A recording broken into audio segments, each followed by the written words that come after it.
মজা আসবে না? আছে। আমার রাসূল মায়ার নবী, জিন্দা নবী, হায়াতুন নবী বলে, উম্মত তোমরা টেনশন করো না, আমি নবী মুস্তাফা আছি। কাল কিয়ামতের দিবসে আমি তিনটি জায়গায় তোমাদের জন্য অপেক্ষায় থাকব। জোরে বলুন সুবহানাল্লাহ। তিনটি জায়গায় অপেক্ষা। আমার নবীকে জিজ্ঞেস করা হলো, ইয়া রাসূলুল্লাহ, মায়ার নবী গো, ওই তিনটি জায়গা কোন কোন জায়গা একটু বলবেন? আমার নবী, মায়ার নবী, রহমতাল লিল আলামিন নবী বলছেন, উম্মতেরা শোনো, আমি একটা জায়গায় দাঁড়িয়ে থাকবো, ওয়া মিনকুম ইল্লা ওয়ারিদুহা, প্রতিটা মানুষ ওই পুলসে রাতের রাস্তায় পার হবে। ওই পুলসে রাতের রাস্তা, ওই রাস্তা দিয়ে সকল মানুষকে পার হতে হবে। যেই রাস্তাটা হবে চুল চাইতে চিকন, তালোয়ার থেকে ধারালো। আমার গুনাহগার উম্মত ওই রাস্তা দিয়ে চলবে, জানি না এ কেটে এ দাঁড়িয়ে পড়বে না কোথায় পড়বে, কিন্তু আমি নবী মুস্তাফা এক একটা গুনাহগার উম্মতের হাতের ইশারায় আমি নবী মুস্তাফা পুলসে রাত পার করিয়ে দেব। আর এইটুকু নয়, আমার নবী মুস্তাফা মায়ার নবী বলছেন, যেখানে জামে কাউসার, আবে কাউসার পান করা হবে, আমার উম্মত অনেক চেষ্টায় থাকবে, অনেক পিপাসায় থাকবে, আমি নবী মুস্তাফা সেই জায়গায় আমি নিজের হাত মোবারকে তাদেরকে আমি পানি পান করিয়ে দেব। আমার নবী মুস্তাফা বলছে, আর একটি জায়গায় থাকবো, উম্মতেরা তোমরা টেনশন করো না, যেই জায়গায় দাঁড়ি পাল্লাতে নেকি আর বাদি ওজন করা হবে, গুনাহ আর নেকি ওজন করা হবে। আমি নবী মুস্তাফা আমার গুনাহগারের উম্মতের যদি নেকি তাদের কমেও যায়, আমি নবী মুস্তাফা হাতের ইশারায় আমি এই ওজনকে বাড়িয়ে দেব। জোরে বলুন সুবহানাল্লাহ। আমার নবীর দেশে কারা কারা যেতে চান? কারা কারা হাত উঠান, যেতে চান? আমার সাথে পড়তে পারবেন? পারবেন? সকলে পড়ুন আলহামদুলিল্লাহ। সমস্ত প্রশংসা কার? একটু আওয়াজ খুলে বলবেন, কার? আল্লাহ।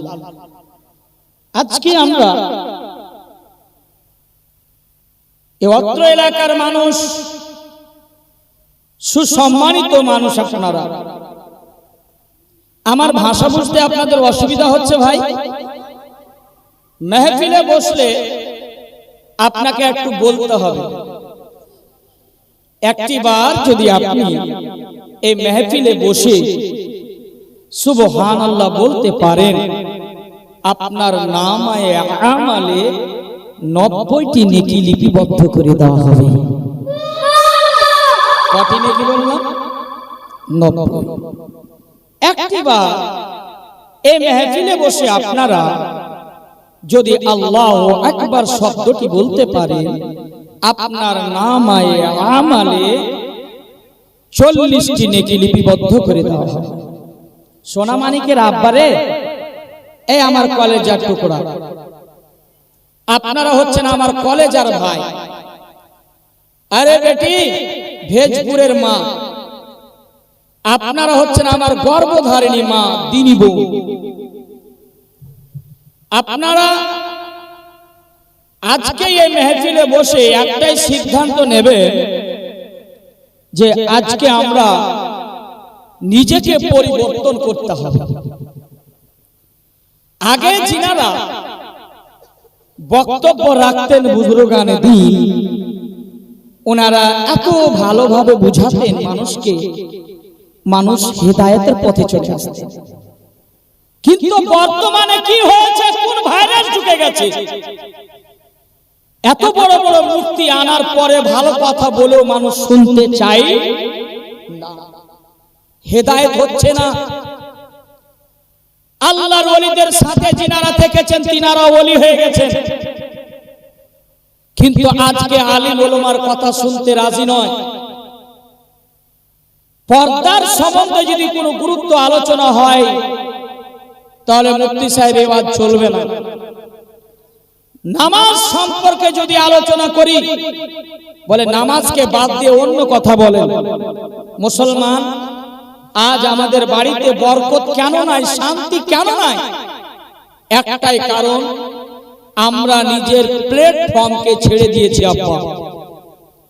নিজের স্থায়ী জায়গা, নিজের আসল জায়গাটুকু আমরা ছেড়ে দিয়েছি। তার জন্য আমরা পথের কানা হয়ে গেছি। আজ ভারতের সরজমিনে না জানে কত জায়গায়, বহু জায়গায় এই রকম জালসা হচ্ছে না, হচ্ছে না আব্বা? বহু জায়গায় হচ্ছে। কতটা মুসলমান হয়েছে, কতটা হেদায়েতের পথে এসেছে? জি না, আসছে না।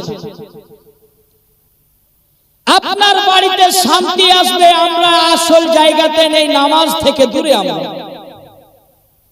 আর বলছি ইমাম সাহেব, একটা আমাকে তাবিজ লিখে দেন, তাবিজ, যেন আমার বাড়িতে বরকত হয়। এই আব্বাজি, পাগল হয়ে যেন না। তাবিজ লিখাতে যদি বাড়ির বরকত হয়ে যেত, যে হুজুর লিখছেন তাবিজটা, ই লিখে আপনার মসজিদে থাক না, ও বাড়িতে বসে থাকবে। কথাটা ভুল বললাম? কাল কিয়ামতের দিবসে একটা নারীর জন্য আপনাকে জাহান্নামের আগুনে যেতে হবে, মনে থাকে যেন কথা। সময় যদি পাই আপনাদেরকে বলবো ইনশাআল্লাহ। আমার একটা মিশন আছে, জালসা করতে গিয়ে কমসে কম হেদায়েতের কথা বলতে হবে, না তো কাল কিয়ামতের ময়দানে আমার জিহ্বাটাকে কাটা হবে। যে হক কথাটা আপনি বলেননি, একটা মায়ের জন্য, একটা নারীর জন্য আপনাকে জাহান্নামের আগুনে যেতে হবে। ভেজপুরের মানুষ, 1 বছর আপনাদের সময় দিলাম মা। যেদিন এই সমাজের মায়েরা পরিবর্তন হয়ে যাবে, দেখবেন ওই সমাজে কল্যাণ হয়ে যাবে। এই মায়েরা যতদিন পরিবর্তন না হবে, সমাজে কল্যাণ হবে না। এর দায়িত্ব হচ্ছেন আপনি। এই মা, এই বোনটাই আপনাকে জাহান্নামের আগুনে নিয়ে যাবে।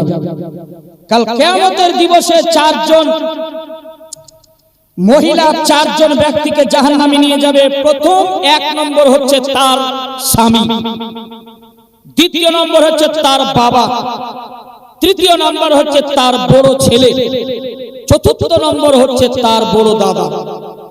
4 জন ব্যক্তিকে একটা নারী জাহান্নামের আগুনে নিক্ষেপ করে দিবে, আর আপনাকে কাল কিয়ামতের ময়দানে কাঠ ঘরে দাঁড় করিয়ে দিবে। আপনি উত্তর কি দিবেন? উত্তর দেওয়ার সময় ওখানে পাবেন না। মূলত আলোচনায় আমি চলে যাব, তার আগে কিছু কথা বলে দিই। এ মা, ভেজপুরের মা, আপনি যতই তাহাজ্জুদের নামাজ পড়েন আর যতই তাসবিহ টানেন, যতই তাসবিহ টানেন আর তাহাজ্জুদের নামাজ পড়েন, আপনি জান্নাতে যেতে পারবেন না ততক্ষণ পর্যন্ত, যতক্ষণ পর্যন্ত আপনার স্বামীর সেবা না করতে পারবেন। জি, যতদিন স্বামীর সেবাটুকু আপনারা করতে পারবেন না, ততদিন আপনারা জান্নাতি হতে পারেন না। এই কথাটা বলে গেলাম আমি। জান্নাত এত সহজ নয় রে বেটি, যা আপনাকে দোয়া করে ৪৪ করে জান্নাতে পৌঁছে দিবে। ভুল কথা। যতক্ষণ স্বামীকে খুশি না রাখতে পারবে, ততক্ষণ পর্যন্ত জান্নাত আপনার জন্য নাই। এটাই চূড়ান্ত কথা। আপনার স্বামীর সেবাটা করতে হবে, তবে আপনি জান্নাতি হতে পারবেন। আর শুনেন, আপনারও জান্নাতি ততক্ষণ হতে পারবেন আপনার স্ত্রীকে যেই দিন আপনি নিজের মতো ভালোবেসে নেবেন। জোরে বলুন সুবহানাল্লাহ। এই কথাগুলো বলতে কি আপনাদের পয়সা লাগছে নাকি আব্বা? একটু মহব্বতে বলুন না সুবহানাল্লাহ। আজই ভেজপুরের মানুষ আপনারা পরিবর্তন হয়ে যান। ভেজপুরের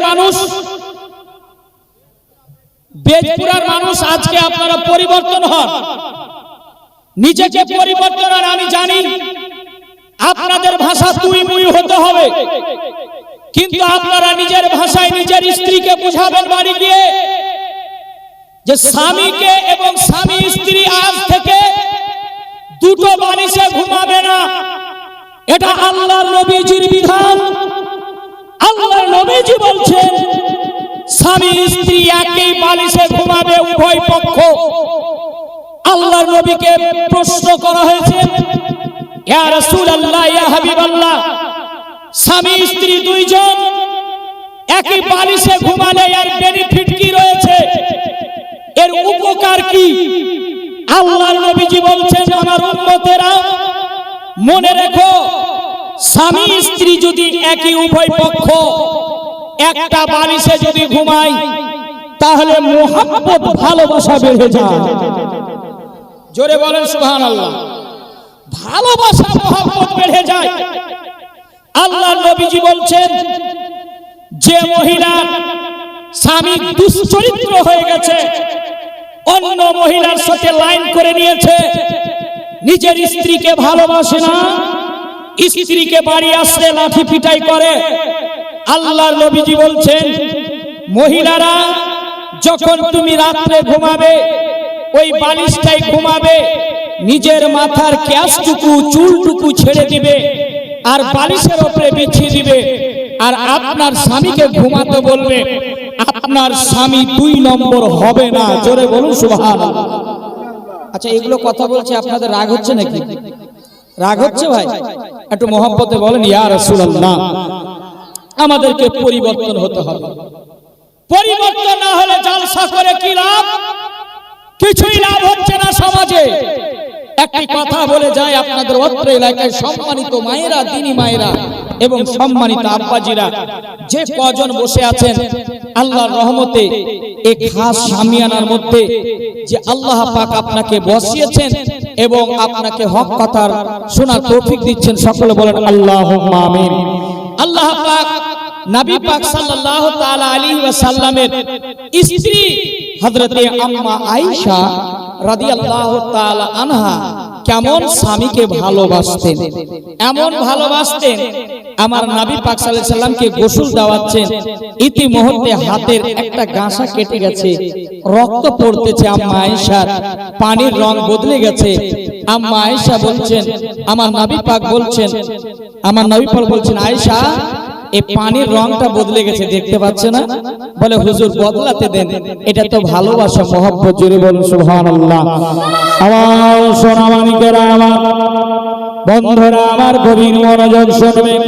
আমার নবী রহমাতাল লিল আলামিন, আমার আল্লাহ পবিত্র কোরআনে বলেন, ইয়া আইয়ুহাল্লাযীনা আমানুস্তাঈনু বিস-সাবরি ওয়াস-সালাম ইন্নাল্লাহা মা'আস সাবিরিন।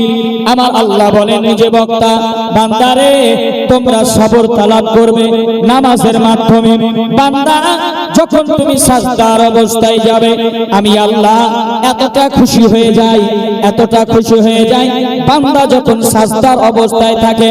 আপনি গুনাহগার মানুষ, আপনার গুনার বোঝা হয়ে গেছে, আপনার গুনার পুটলি হয়ে গেছে। আপনি আল্লাহর কাছে আপনি কিভাবে রাজি করবেন, আপনার আল্লাহকে কিভাবে সন্তুষ্ট করবেন? বন্ধুরা আমার, সোনামানিকেরা, আপনি ওযু করবেন, ওযু করার পরে আপনি 2 রাকাত নামাজ আপনি মসজিদে গিয়ে আদায় করবেন। এবার আপনি আদায় করবেন, আপনি রুকুতে যাবেন, সুবহান রাব্বিয়াল আযীম, সুবহান রাব্বিয়াল আযীম। এবার যখন উঠবে, সামি আল্লাহু লিমান হামিদা।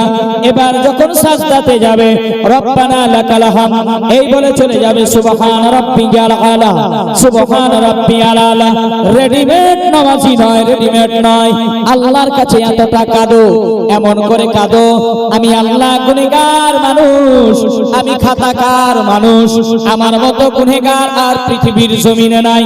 যখন আপনি আল্লাহর দরবারে এমন করে ফরিয়াদ করে কাঁদবে, এতটা কাঁদবে, আমার আল্লাহকে যখন বলবে, আল্লাহ আমি গুনাহগার মানুষ, আমার আল্লাহ বলেন, ফেরেশতারা সবাই সাক্ষী হয়ে যাও, সবাই দেখো না, সবাই দেখো, যেন আমার এক বান্দা যেন মাথা নত করে দিয়েছেন, সাজদার অবস্থায় আছেন, আমাকে ডাক দিছে। দুনিয়ার পৃথিবীর মানুষের কাছে চাইতেছে না, আমার রব, আমি রব আমার কাছে চাইতেছে। আমি আল্লাহ, দেখো না ফেরেশতারা বান্দা কি চাইতেছে। আল্লাহর রহমত কাছে নিকটে চলে আসে। আমার আল্লাহ ডাক দিয়ে কয় বান্দারে তুমি কি চাও বলো। এবার বান্দা বলে আল্লাহ আমি গুনাহগার মানুষ, আমি খাতাকার মানুষ, আমার মতো গুনাহগার কেউ নাই আল্লাহ। আমি জীবনে অনেক গুনাহ করে ফেলেছি, রাত্রে গুনাহ করেছি, পাড়া প্রতিবেশী দেখেনি, আমার স্ত্রী দেখেনি আল্লাহ, সেটা তুমি দেখেছো আল্লাহ। আমি দিনে গুনাহ করেছি, পৃথিবীর কোনো মানুষ দেখেনি, সেটা আমি দেখেছি আল্লাহ, সেটা তুমি দেখেছো আল্লাহ। হে আমার রব, পৃথিবীর কেউ জানে না, এই খবরটা তুমি রাখো আল্লাহ। আল্লাহ আমি গুনাহগার মানুষ, আমি খাতাকার মানুষ, আমি শিয়াকার মানুষ, আমার মতো গুনাহগার কেউ নাই। বান্দা যখন সাধারণ ঝরনে কাঁদবে সাস্তার অবস্থায়, আমার আল্লাহ বলে বান্দা আমি তোমার জীবনের সাগীরা কাবীরা গুনাহ আল্লাহ গুনাহ আমি মাফ করে দিলাম।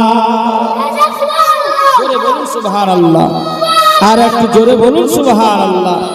বন্ধু আমার সোনামানিকেরা রে, এ আব্বাজিরা আমার ভাইরা, আমার নবী রহমতাল লিল আলামিন নবী, আমার নবী ডাক দিলেন কাকে? হযরতে আলীকে ডাক দিলেন, আলী এসো। কিন্তু হযরতে আলী আব্বারে অসুস্থ অবস্থায় আছে, আব্বা আব্বা চোখে ব্যথা, যেন চোখ খুলতে পারে না। হযরতে বেলাল রাদিয়াল্লাহু তাআলা আনহু গেলেন, এবার বলতেছেন আকা মুস্তাফা বেলাল একটুখানি, আমি নবী মুস্তাফা বলতেছি, যাও যাও আমার আলীকে একটু খোঁজ করে নিয়ে এসো। হযরতে আলী রাদিয়াল্লাহু তাআলা ঘরের ভিতরে আছে। বাবা আমার সোনামানিকেরা রে, ঘরের ভিতরে আছেন। হযরতে বেলাল গিয়ে জানো হযরতে আলীর বাড়িতে সালাম দিলেন, আসসালামু আলাইকুম ইয়া আলী। হযরতে ফাতেমা রাদিয়াল্লাহু তাআলা আনহা সালাম শুনতে পেলেন। ইতিমধ্যে হযরতে আলী বলেন, আয় ফাতেমা তুমি যাবে না, তুমি পর্দার ভিতরে থাকবে। হযরতে আলী দুইটা চোখে যেন হাত দিয়ে গেটের কাছে আসলেন। ইতিমধ্যে আসার পর ওয়া আলাইকুম আসসালাম বেলাল, কি খবর? আমার বেলাল বলতেছেন, ওগো আলী, নবীর দামাদে পয়গম্বর শেরে খোদা হযরতে আলী, আমার নবী মুস্তাফা মায়ার নবী রহমতাল লিল আলামিন আপনাকে ডাক দিয়েছে। হযরতে আলী আব্বা আমার সোনা মানিকেরা রে, এ আমার কলেজার টুকরারা, হযরতে আলী কার নাম বললাম? যিনি হযরতে আলী যে এক সময় নামাজ পড়তেন, কাফিরেরা তীর মেরেছে কিন্তু হযরতে আলী ত্যার পর্যন্ত পাননি। কেমন নামাজি ছিলেন তিনি, যে নামাজ পড়তেন কিন্তু কাফিরেরা যে তীর মেরেছে কিন্তু ত্যার পর্যন্ত পাননি। এমন নামাজে আল্লাহর ধ্যানে মগ্ন হয়ে যেতেন। কিন্তু আজ আমরা নামাজি কেমন? রেডিমেড নামাজি, ঠিক না বেটি? আমরা একটা মশা কামড় দিল আমরা জানতে পারি, ঠিক না? মশা কামড় দিলে একবার মারি, দোকানের হিসাব থাকে আমাদের কাছে। কিন্তু হযরতে আলী মাওলায়ে কায়নাত, আমার নবী মুস্তাফার জামাই, হযরতে আলী নামাজে যখন দাঁড়িয়ে যেতেন ত্যার পর্যন্ত পেতেন না। এই অবস্থা নামাজ পড়তেন। হযরতে আলীকে জানো একটা তীর মারলো কাফিরেরা, নামাজের অবস্থায় আছেন হযরতে আলী। আল্লাহু আকবার, আলহামদুলিল্লাহি রাব্বিল আলামিন, আর রহমানির রহিম, মালিকি ইয়াউমিদ্দিন। জোরে বলেন আল্লাহু আকবার। হযরতে আলী পড়ছেন, কাফির একটা মারলো তীর, হযরতে আলী রাদিয়াল্লাহু তাআলা আনহু এক টান পায়ে গিয়ে তীরটা লাগলো। আব্বা হযরতে আলী ত্যার পর্যন্ত পায়নি। জোরে বলুন সুবহানাল্লাহ। কেমন নামাজি ছিলেন হযরতে আলী রাদিয়াল্লাহু তাআলা আনহু, শেরে খোদা। আসসালামু আলাইকুম ওয়া রাহমাতুল্লাহ, আসসালামু আলাইকুম ওয়া রাহমাতুল্লাহ। আমার নবী পাক বলছেন, আলী তোমার পায়ে যে একটা তীর লেগে আছে সেটা কি লক্ষ্য করনি? হযরতে আলী বলছেন, ইয়া রাসূলুল্লাহ আমি তো ত্যার পর্যন্ত পাইনি। হযরতে আলী রাদিয়াল্লাহু তাআলা তিনি নবী মুস্তাফা হাত ধরে নিয়ে যাচ্ছেন, কিন্তু হযরতে আলী রাদিয়াল্লাহু তাআলা আনহু বলছেন, আলী একটু বাড়ির দিকে চলে যাও, একটু বিশ্রাম নিবে। হযরতে আলী হাঁটতে পারছেন না, কোন রকম করে চেষ্টা করে বাড়ির দিকে রওনা হয়েছেন। ইতিমধ্যে হযরতে মা ফাতেমা বারান্দায় বসে কিছু যেন জও বাজছিলেন। হযরতে ফাতেমা রাদিয়াল্লাহু তাআলা আনহা বেরিয়ে আসলেন, বলেন, মাথার তাজ স্বামী আমার আসছেন, একটা পা ল্যাংড়াচ্ছে আর চলে আসছেন। দৌড় মেরে হযরতে আলীকে বুকে টেনে নিলেন। জোরে বলুন সুবহানাল্লাহ। আলী, ওগো স্বামী, আপনার পায়ে তীর, এটা কে মেরেছে?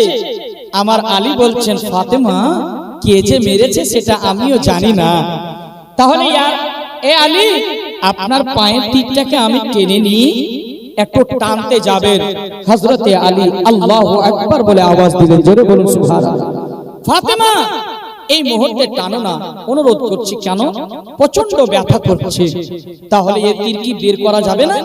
হযরতে আলী রাদিয়াল্লাহু তাআলা আনহু বলছেন, আল্লাহর কসম বলছি ফাতেমা, এই তীরটাও বের হবে আমি যখন পুনরায় ওযু করে নামাজে সালাতে দাঁড়িয়ে যাব। আর যখন আমি নামাজে দাঁড়িয়ে যাব, আমার তীরটাকে বের করে নেবে। জোরে বলুন সুবহানাল্লাহ। তাই হযরতে আলী রাদিয়াল্লাহু তাআলা নামাজে যখন দাঁড়িয়ে গেলেন, আল্লাহু আকবার বলে হযরতে ফাতেমা তীরটাকে এমন করে টানলেন, পায়ের গোশত পর্যন্ত বের হয়ে চলে আসলো। আল্লাহু আকবার বলেন। কিন্তু তবু হযরতে আলী রাদিয়াল্লাহু তাআলা আনহুর কোন নামাজে ত্রুটি হয়নি এবং টের পর্যন্ত পায়নি। জোরে বলুন সুবহানাল্লাহ। কেমন নামাজি ছিলেন, আর আমরা এখন কেমন নামাজি? রেডিমেড নামাজি, তাই না? ইমাম সাহেব যদি একটু দোয়া লম্বা করে দেয়, ইয়া ইলাহি রহম ফরমা মুস্তাফা কে ওয়াস্তে, এবার মুক্তাদি বলছে, ইমাম সাহেব জলদি দোয়া খতম কিজিয়ে খোদা কে ওয়াস্তে। কথাটা ভুল বললাম? এরকম বলে কিনা আব্বা? মানে তাড়াতাড়ি বেশি লম্বা করলো আর বেশি ছোট করলো ক্ষতি। আমার ভাইজান হযরত আল্লাহ মুশতাক সাহেব এরকম করেন নাকি? আপনাদের করেন? করে মাঝে মধ্যে নাকি? আয়ে মুক্তাদি বলে, ইয়া আল্লাহ জলদি দোয়া খতম কিজিয়ে খোদা কে ওয়াস্তে। এরকম তো নাই। আল্লাহু আকবার। এই মোহাব্বত আল্লাহ সালামত। জোরে বলুন সুবহানাল্লাহ। মাওলাই কায়নাত হযরতে আলী রাদিয়াল্লাহু তাআলা। বন্ধুরা আমার সোনা মানিকেরা, হযরতে আলী রাদিয়াল্লাহু তাআলা আনহুর চোখে ব্যথা। আমার নবী পাক ডাক দিলেন।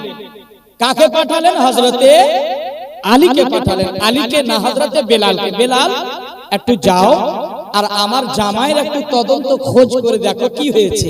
হযরতে বেলাল দেখছেন হযরতে আলীর প্রচন্ড চোখে ব্যথা এবং জল ঝরছে, প্রচন্ড ব্যথা।